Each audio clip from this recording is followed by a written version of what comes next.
앞선 두 에피소드에서는 성경이 기록하고 있는 두 종교에 대하여 알아보았습니다.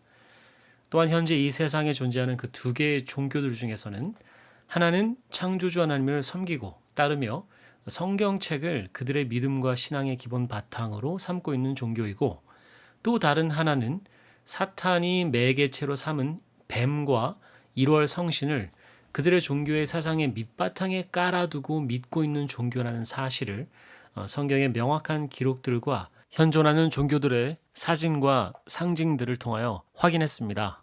자, 오늘은 이 특별 에피소드의 마지막으로서 하나님께서는 만들지 않으신 요일 제도가 어떻게 현재의 세상의 모든 사람들이 사용하는 제도가 되었는지에 대하여 간략하게 역사적으로 알아보도록 하겠습니다.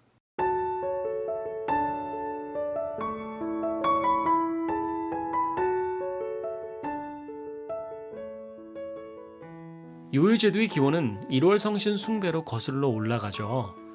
동생 아벨을 죽인 아담의 첫째 아들 가인은 하나님의 은혜와 배려를 무시하고 하나님과 가족의 품을 떠나서 에덴 동산 동편의 놋 땅에 자신의 그 터전을 세웠는데요.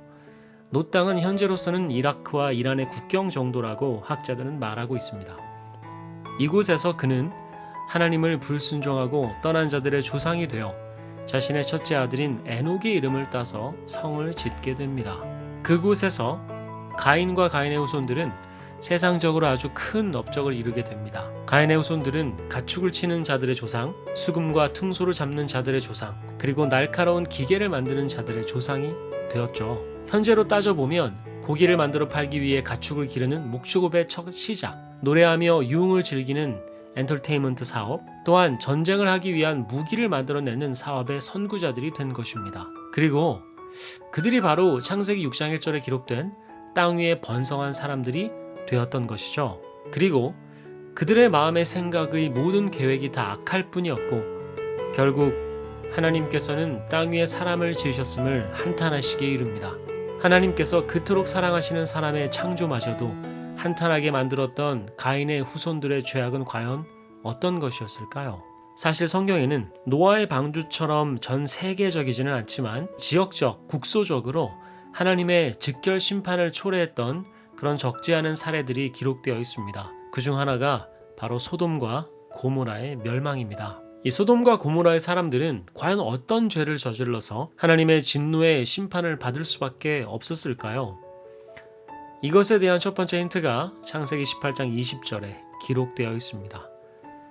여호와께서 또 가라사대 소돔과 고모라에 대한 부르짖음이 크고 그 죄악이 심히 중하니 내가 이제 내려가서 그 모든 행한 것이 과연 내게 들린 부르짖음과 같은지 그렇지 않은지 내가 보고 알려 하노라. 방금 읽었던 창세기 18장 20절로 22절의 말씀 중에서 이 20절에 사용된 죄악이라는 단어는 히브리어 원어로 하타트입니다. 그런데 이 단어는 기본적으로 죄악 또는 죄됨을 의미하죠. 그리고 또한 속죄죄로도 사용되는 단어가 바로 이 하타트라는 히브리어입니다. 특별히 이 단어는 제사에 관한 죄를 가리키는 단어예요. 또한 이 단어는 구약 성경에서 270회 이상 사용됩니다. 그런데 그렇게 사용될 때 처음 사용된 곳이 바로 창세기 4장 7절로서 가인이 잘못된 제사를 드리고 난 이후에 하나님께서 가인에게 직접 말씀하신 것을 모세가 기록할 때 이 단어를 사용해서 기록한 것입니다. 즉 하나님께서 아브라함에게 소돔과 고모라의 죄악을 말씀하실 때에 특별히 제사에 대한 죄악을 언급하셨다는 사실입니다. 이 사실로 미루어 봐서 알 수 있는 것은 그들의 제사는 잘못된 제사였으며 구약 성경을 통틀어 계속 언급되는 이방신들, 즉 1월 성신을 향한 제사였다는 사실입니다. 구약 성경에서 처음 1월 성신이 언급되는 것은 바로 모세오경 중에서 한 책인 신명기 4장 19절에서입니다. 이 신명기, 영어로 하면 디우트로노미인데요. 이 책은 두 번째 계명이라는 의미를 가졌습니다. 출애굽 이후에 시내산에서 하나님으로부터 10계명을 받죠. 그 주신 십계명을 풀어서 설명하는 부분들이 상당히 이 신명기에 많이 드러나 있습니다. 그 중에서 신명기 4장은 하나님께서는 남자나 여자의 형상, 그리고 짐승이나 새 또는 곤충과 물고기의 형상으로 우상을 만들어 숭배하는 것에 대한 경고를 주십니다. 그리고 그 경고의 마지막에 일월 성신을 경배하는 것에 대한 경고의 말씀도 주고 계십니다.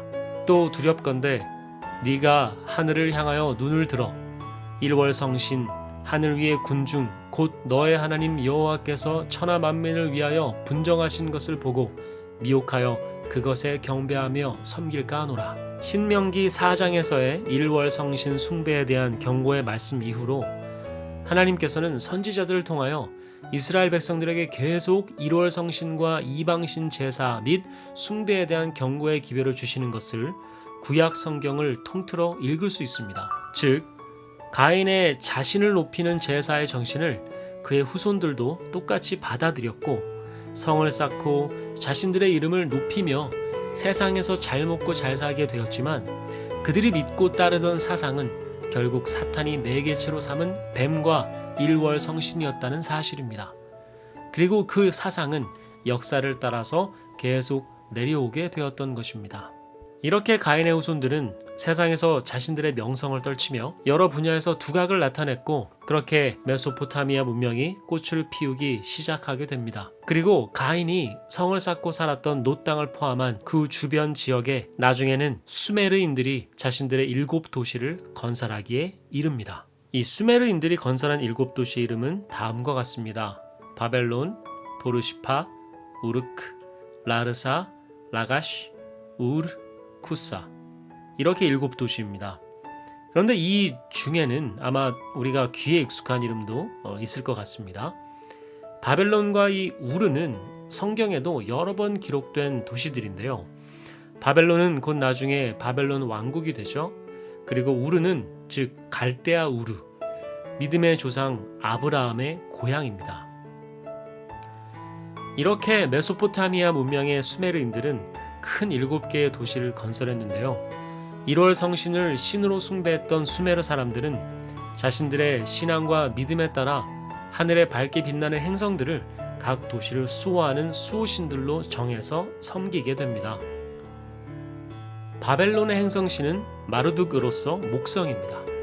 나중에 그리스에서는 제우스, 로마에서는 주피터로 불리게 되고요. 보르시파의 행성신은 네보이며 수성신입니다. 이 신은 마르둑의 아들로서 그리스에 와서는 헤르메스, 그리고 로마에서는 머큐리로 불리게 됩니다. 이 세 번째 도시인 우르크의 행성신은 이스타르인데요. 금성입니다. 그리스에 와서는 아프로디테, 로마에 와서는 비너스로 불리게 되었습니다. 그리고 이 네 번째 도시는 라르사인데요. 태양신은 샤마시가 행성신입니다.